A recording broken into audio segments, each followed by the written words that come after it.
Salut à tous, c'est Cédric. Je suis très heureux de vous retrouver aujourd'hui pour ce nouveau podcast, la deuxième partie de mon entretien avec Yannick. Yannick qui est un investisseur actif de ma communauté Discord, donc je suis ravi de pouvoir développer cette deuxième partie avec lui. Si vous n'avez pas entendu la première partie, vous n'avez pas écouté la première partie, je vous invite vraiment à aller l'écouter, puisqu'il y a pas mal de choses et qui découlent forcément de ce dont on va parler aujourd'hui. Yannick se présentait, il nous expliquait un petit peu les particularités qu'il a via sa profession, nous expliquait également, habitant en région parisienne, comment il s'est organisé pour investir en province. Nancy, donc il investit à Nancy, voilà comment il s'est organisé, pourquoi il a choisi Nancy, nous parle un petit peu du marché de cette ville, le type de bien également qu'il vise, enfin voilà, tout ça, on en parle dans la première partie, donc vraiment allez l'écouter avant de venir sur ce nouvel épisode. Avant de vous développer un petit peu ce dont on va parler dans cet épisode, je vous invite à mettre 5 étoiles si vous nous écoutez sur les plateformes de podcast. Un petit commentaire, ça fait toujours plaisir. Si vous nous écoutez sur YouTube, pensez à mettre des pouces, mettre un pouce bleu, je compte vraiment sur vous pour valoriser notre travail. Pensez à vous abonner à la chaîne si c'est pas déjà fait et en commentaire, voilà, vous avez quartier libre si vous avez des questions, des remarques, des interrogations. Je vous laisse mettre tout ça en commentaire. Donc dans ce nouvel épisode, on va vraiment rentrer dans le vif du sujet. Yannick va nous expliquer dans quoi il a investi, comment ça s'est passé, les visites, la négo, enfin voilà tout ça. Et il nous parlera également de la suite pour lui, voilà ce qu'il veut faire à moyen, court, long terme. Donc voilà, au niveau de son parcours d'investisseur. On reprend tout de suite l'entretien, donc c'est parti pour la deuxième partie avec Yannick.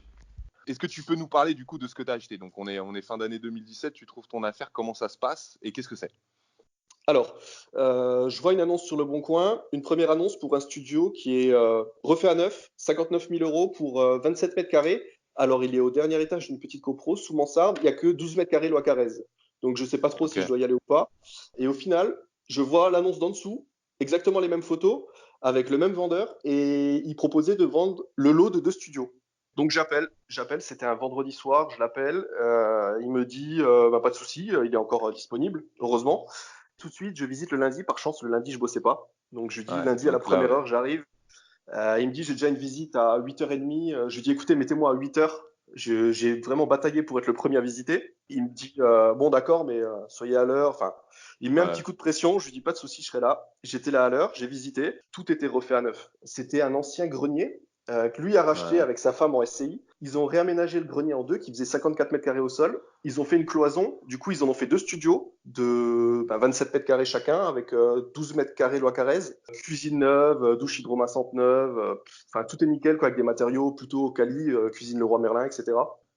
Donc, pas de souci. Avec la petite expérience que j'avais des visites précédentes, je me suis dit, celui-ci, si je cherche à trop le négocier, il va me passer sous le nez. En plus, je sais Ouais. qu'il a une visite après. Alors, je savais pas si c'était une technique ou pas, mais quand je suis descendu, j'ai Ouais, vu mais ça, qu'effectivement, tout le monde quand t'es attendait. intéressé, tu t'en prends en considération quand même, hein, je veux dire. C'est ça. Et puis je sais pas, même en voyant l'annonce, etc., j'avais un bon feeling. Donc moi, j'avais demandé toutes les infos au téléphone, taxes foncières, etc. J'avais fait tous mes calculs. Et même au prix, à 118 000 euros affichés, j'étais bon, j'étais rentable. Donc je me Ouais. suis dit, pourquoi pas partir au prix si effectivement tout Mhm. est correct. Et quand j'ai Mhm. visité, j'ai pas hésité, je l'ai pris au prix. Ok, super.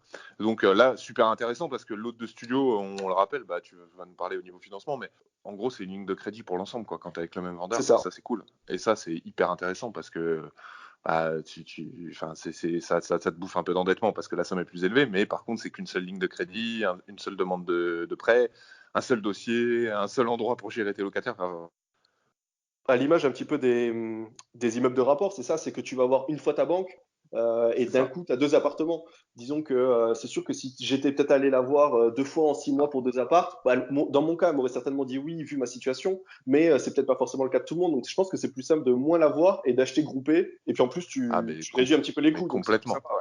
Surtout au niveau Et des puis frais tu de vois, si notaire. là tu parles d'immeuble de rapport, mais si on prend en opposition par rapport à ça, alors bon, il y a d'autres avantages sur l'immeuble de rapport, c'est pas le sujet du jour, mais un immeuble de rapport, quand tu vas voir ta banque, surtout quand tu débutes, tu dis bonjour, je voudrais acheter un immeuble, même un petit immeuble, tu vois, de 3-4 lots, ils vont pas te regarder pareil que si tu dis bonjour, j'achète un lot de 2 studios, ça fait tout de suite moins peur, c'est con, c'est Ouais, bien idiot, c'est ce sûr. qu'on veut, mais tu vois, que ce soit toi en tant qu'acheteur, investisseur, entre guillemets, débutant quand c'est le début, mais que ce soit surtout ton partenaire financier, il va être beaucoup plus rassuré là-dessus. C'est vraiment un gros avantage si vous voyez des choses comme ça, comme Yannick, franchement, penchez-vous sur ce type de dossier. J'ai même tendance à dire que de temps en temps, je dis pas qu'il faut acheter plus cher, mais ça vaut le coup de faire quelques efforts sur le prix parce que y a d'autres avantages. On peut lisser les frais de comptabilité parce qu'on a plusieurs lots et tout.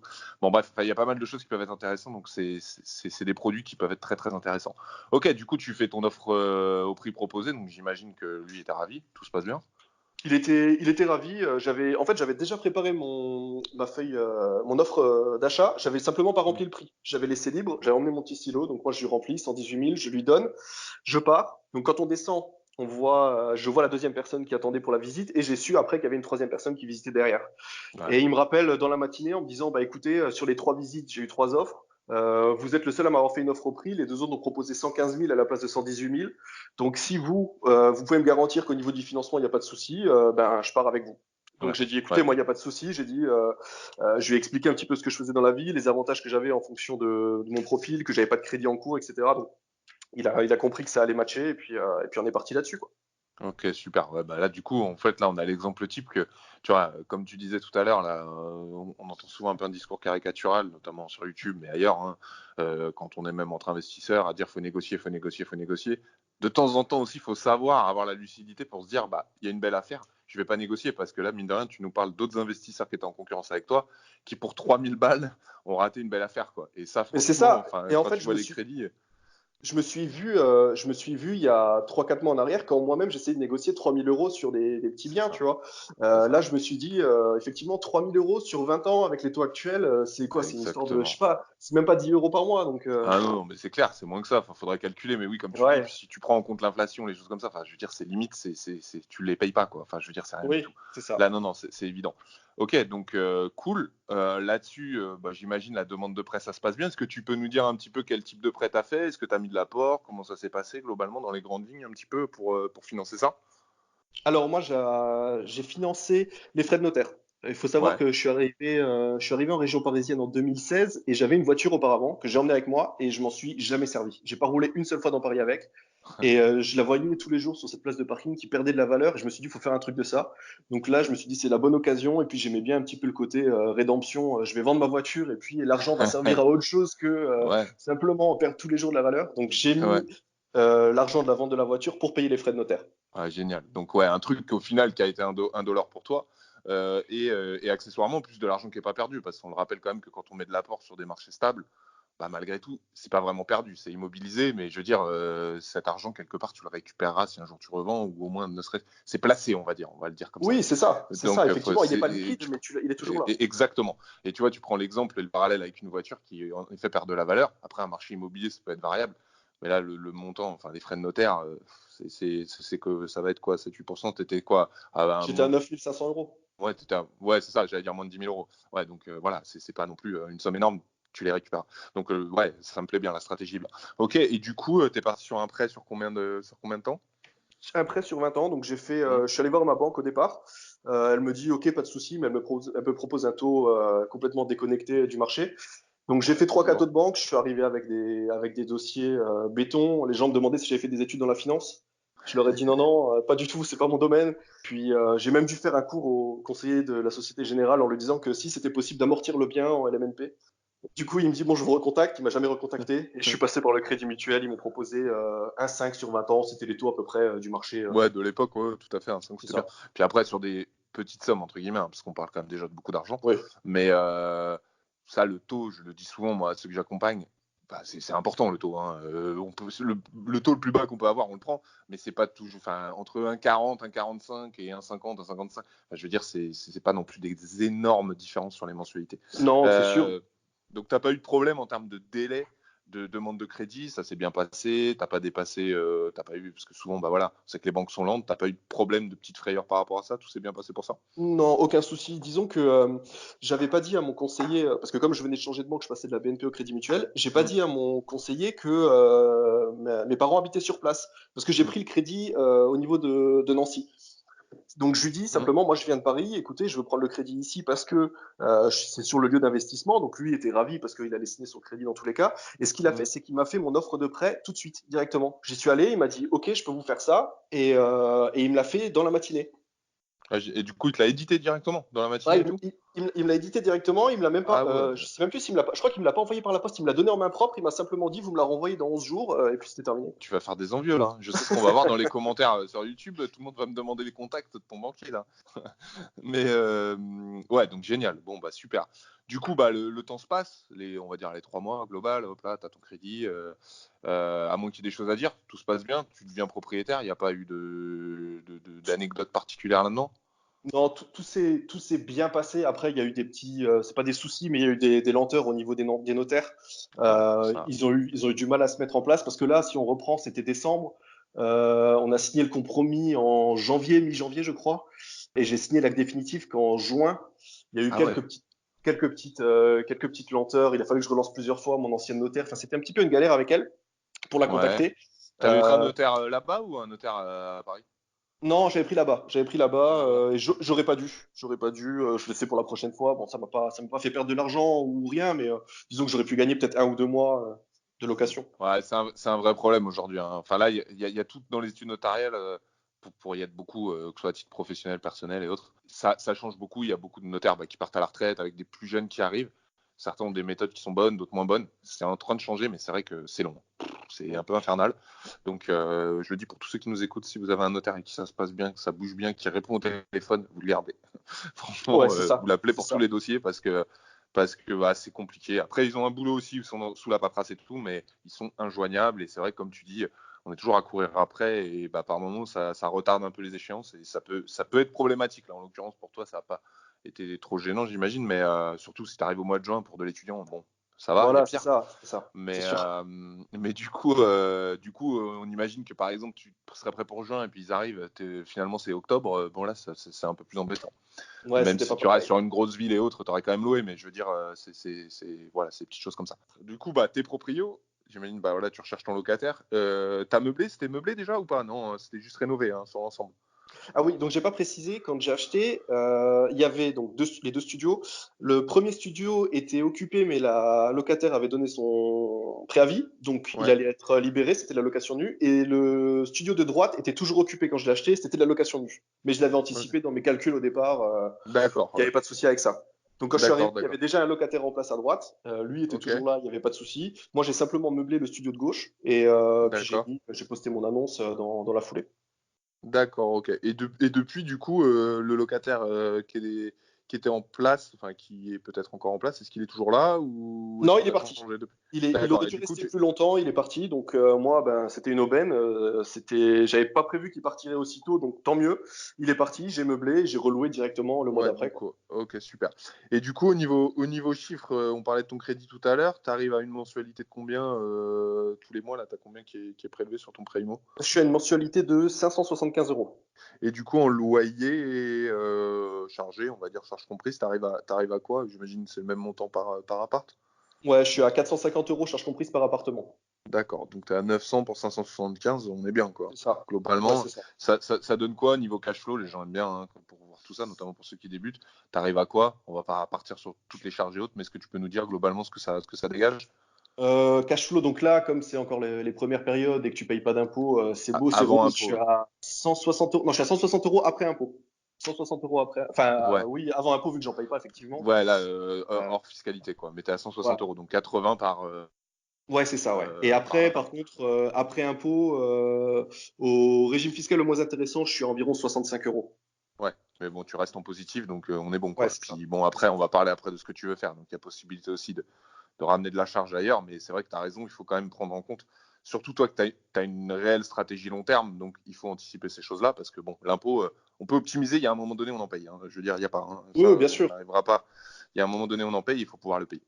C'est pas Ok, une super, fatalité. donc Après, moi, ce qui m'énerve le plus, c'est quand je vois des personnes qui te disent, ben, j'ai 1000 euros de loyer, j'ai 500 euros de crédit, donc j'ai 500 euros de cash flow. C'est pas ça. Et même après, quand oui, tu te rends compte, effectivement, que tu prends ta taxe foncière, tes charges, ben, tu te rends compte que bah, tu as ton CGA, tu as ton comptable, donc il y a vraiment plein de choses à prendre en compte à la CFE. c'est ça. Donc il faut vraiment tout prendre en compte et pas simplement faire miroiter aux gens des choses qui ne sont pas vraies. Voilà, exactement. Ça, c'est totalement vrai et c'est fatigant même d'entendre ça parce qu'en effet, à la rigueur, là, je te serais cachot et tu as bien fait de le préciser. On peut pas parler avant, après impôt. En effet, bah, on a un peu de visibilité parce que tu fais du LMNP. voilà, on a plusieurs années de visibilité, donc ça permet quand même de pouvoir se prononcer là-dessus, tout en précisant évidemment qu'au bout d'un moment, il faudra en payer. Mais là où tu as raison, par contre, ce qui est inadmissible et ce qui est vraiment très fatigant, et là je tire attention sur tous ceux qui débutent et qui regardent et qui écoutent ce podcast, voilà, il y a beaucoup de frais, il faut tout prendre en compte, parce que bon, malgré tout, même si c'est quelques euros que tu sors ou autre, bah, mis bout à bout, au bout d'un moment, en fait, c'est la différence entre un bien qui va être rentable et un bien qui ne va pas l'être. Donc ça, c'est hyper important et tu as totalement raison de le préciser. On l'a vu sur Ah le ouais, Discord, les personnes qui arrivaient disaient mais c'est quoi la CFE, c'est quoi le CGA? Et effectivement, parce que c'est des choses dont on parle pas, mais qui faut payer tous les ans et mis bout à bout, comme c'est tu dis, ça. effectivement, ça représente une somme.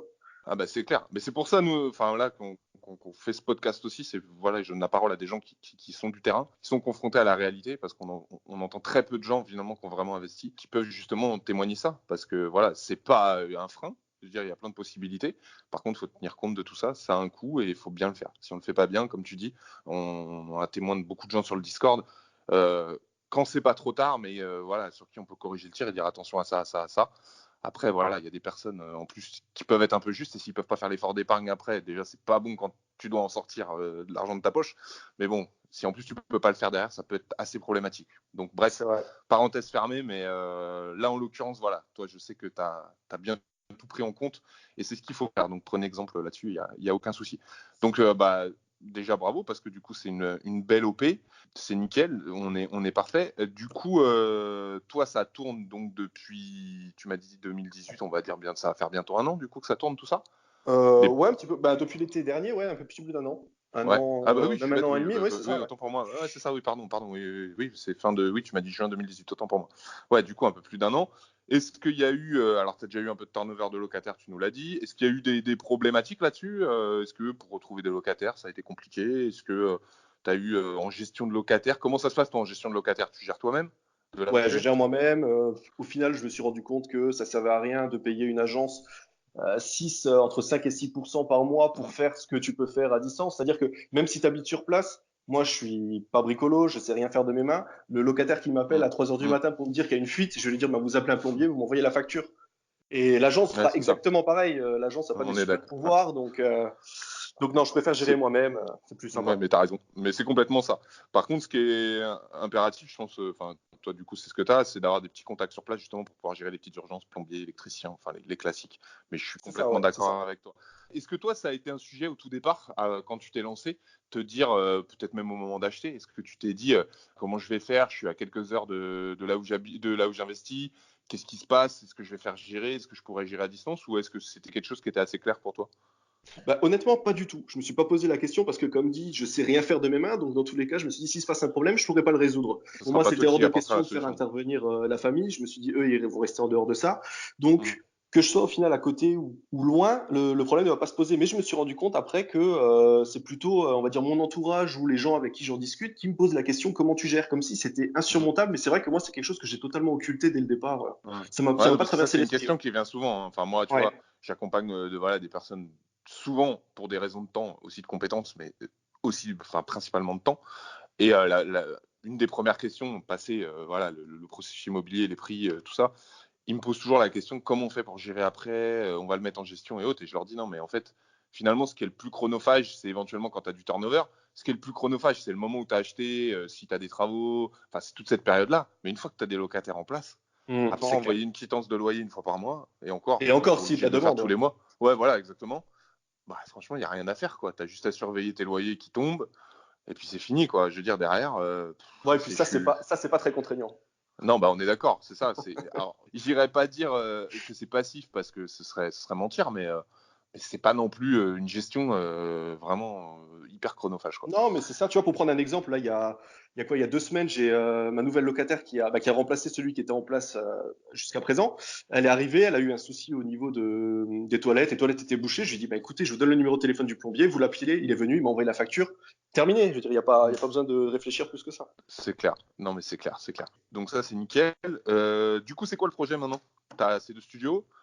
Comment ça se passe depuis? Est-ce que tu t'es remis déjà en recherche? Vers quoi tu te tournes? Qu'est-ce que tu veux faire? On arrête là? Enfin, qu'est-ce qu'on fait? Je me suis remis en cherche sur sur des petites surfaces. Tout à l'heure, tu me demandais si Ouais. j'avais eu du mal à trouver ou pas. Effectivement, avec la demande, le nombre d'étudiants par rapport au nombre de personnes qui habitent sur place, non, c'est vrai que c'était rapide. Il y avait une trentaine de demandes en une demi-journée. Donc je Ouais. sais que la demande est là, j'ai pas de souci. Après, c'est plus trouver le bien qui est compliqué. Voilà. Trouver le locataire, ça Ouais, marchera, mais c'est trouver le forcément. bien qui est compliqué.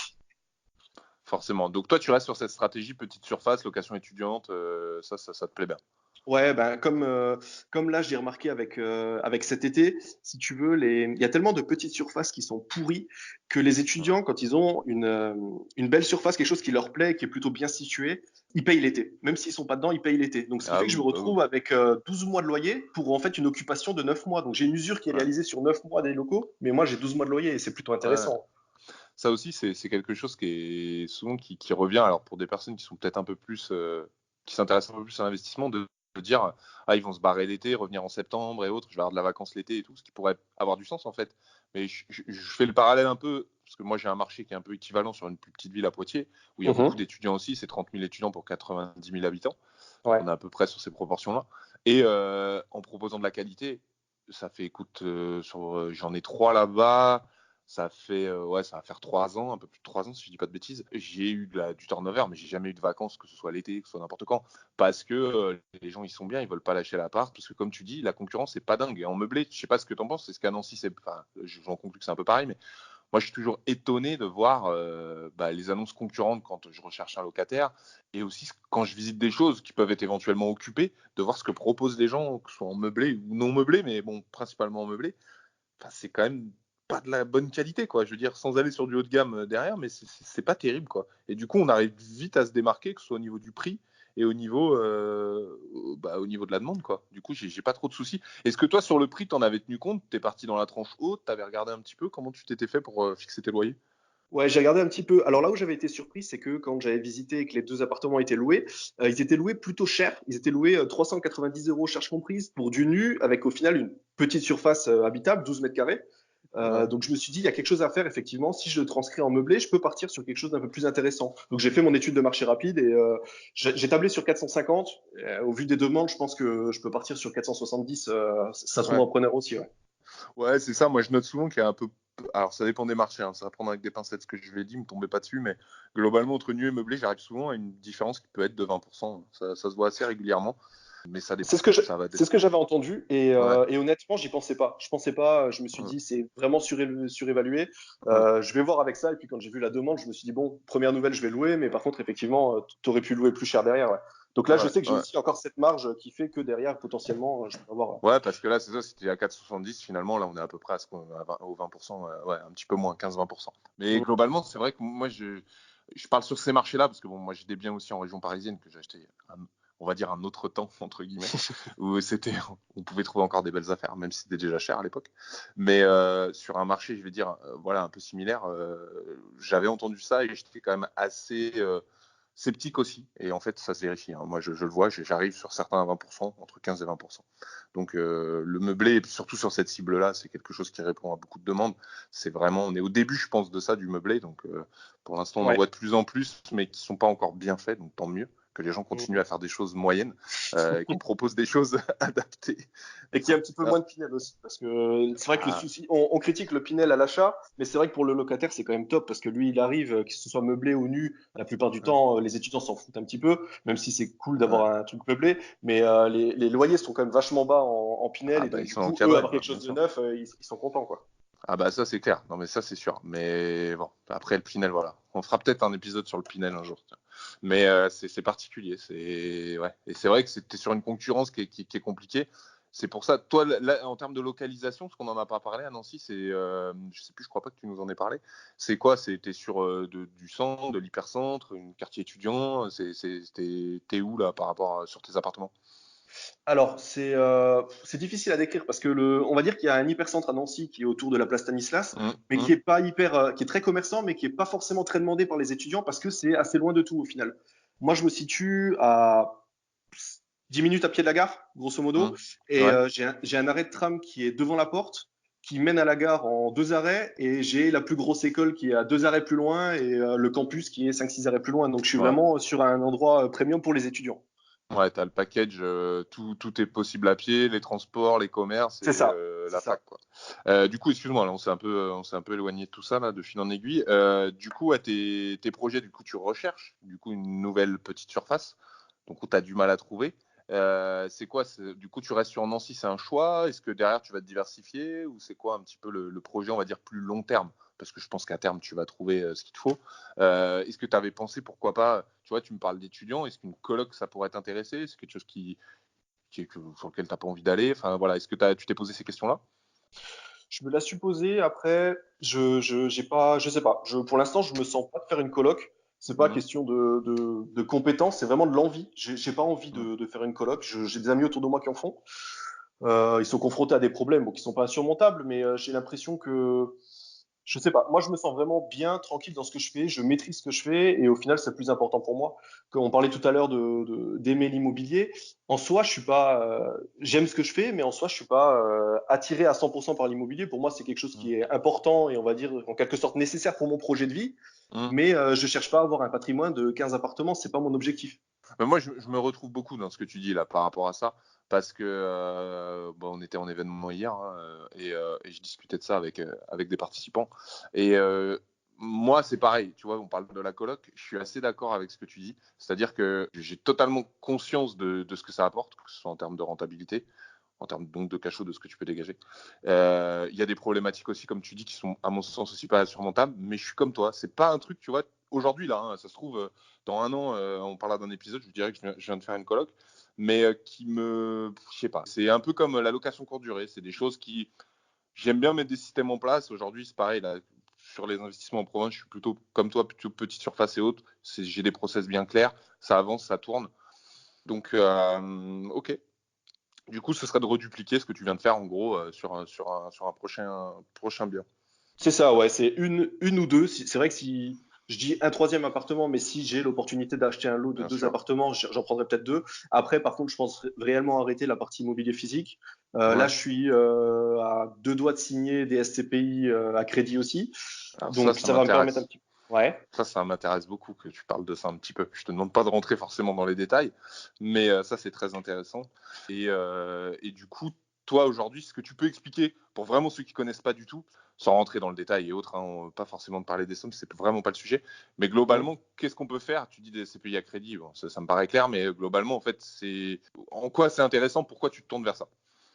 Bah, bon, pour faire simple, le fonctionnement du SCPI, c'est une société qui va faire appel à des investisseurs, qu'ils soient professionnels ou particuliers. Ils vont faire une collecte d'argent et avec cet argent, grosso modo, ils vont acheter des immeubles. L'avantage, c'est que ces immeubles sont généralement des immeubles dans des quartiers premium. Ça va toucher aussi bien de l'habitation que des commerces, des bureaux, des hôtels. Enfin, c'est vraiment très varié. Donc, ça permet d'avoir déjà accès, dans un premier temps, à un marché que tu vas pas avoir, que tu n'aurais pas accès facilement C'est seul. clair, C'est-à-dire que je me c'est vois clair. pas acheter un hôtel personnellement seul. Donc, c'est compliqué. Et Je te le souhaite, donc, mais bon. ah ouais, peut-être, peut-être. Donc, ça, c'est la première partie. Et après, comment ça fonctionne? C'est que la société s'occupe de tout. Elle récupère, elle fait signer le contrat de bail souvent à des sociétés. Donc c'est pas des locations traditionnelles. Donc nous on a l'habitude. C'est des contrats qui vont parfois jusqu'à 15-20 ans, ça dépend. Et toi derrière, tu es simplement là à récolter le loyer, diminuer des frais de gestion de la société. Donc en général, on parle de 12%. Ça peut paraître important, mais il faut pas oublier que derrière il y a aucune gestion. Donc tu mets une mise de départ. Ça peut être comptant ou à crédit. Et tu récupères derrière de façon, pour le coup, 100% passive Voilà, de c'est ça. l'argent. C'est exactement ça que je voulais que tu dises. Voilà, exactement. Le côté très intéressant de DSCPI, en partie, hein. C'est ça, c'est le côté très passif du truc. Donc, en effet, il peut y avoir des frais, mais là, tu t'occupes de que dalle, quoi. C'est ça, c'est ça. La seule chose que tu as à faire, c'est remplir ta feuille d'imposition avec ce que tu as récupéré, quoi. Évidemment, évidemment. Et si je dis pas de bêtises, sur la SCPI, on tombe en revenu foncier, hein, c'est ça, hein. Tu me dis si je me trompe pas. Ouais, tu tombes en revenu Enfin, foncier. Après, c'est toujours des revenus fonciers, mais il y a des subtilités suivant si voilà, c'est une SCPI qui est en France ou à l'étranger. voilà, exactement. Et toi, tu as réussi à te faire, donc tu es en cours, si je comprends bien, de te le faire financer à crédit. Du coup, C'est c'est ça, SCPI. c'est Ouais. ça.